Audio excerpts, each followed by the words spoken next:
বিসমিল্লাহির রহমানির রহিম। আপনার একাকিত্ব শব্দটার সাথে আপনারা সকলে পরিচিত আছেন, যে আমরা সিলেটি ভাষায় বলে থাকি একাঙ্গী। অর্থাৎ আমাদের অনেক পিতামাতা আছেন যে তাদের সন্তান স্কুল থেকে আসার পর তাকে বাসায় তালাবদ্ধ করে রাখা হয়, তো যারা আটকে রাখা, যাতে সে অন্য কারোর সাথে মিশতে না পারে।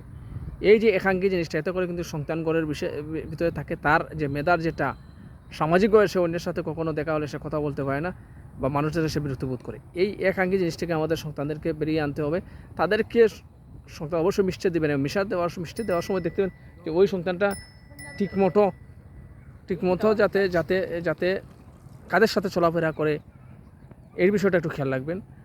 আর সন্তানদেরকে মিষ্টি দিবেন, মানুষের সাথে মিষ্টি দিবেন। বিশেষ করে সম্ভব হলে, যদি একান্তে যদি সম্ভব না, অন্তত পিতামাতা বাবা অন্তত সপ্তাহে 3 দিন থাকে অন্তত বাসার পাশে যেখানে জায়গায় মনে হাঁটার জায়গা, সেখানে হাঁটতে নিয়ে যাবেন, বেরোতে নিয়ে যাবেন।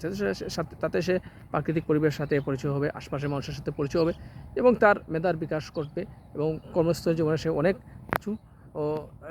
কিছু মনে করেন গিয়ে সমাধান করতে পারবে। ধন্যবাদ সবাইকে। খুদা হাফেজ, ভালো থাকবেন।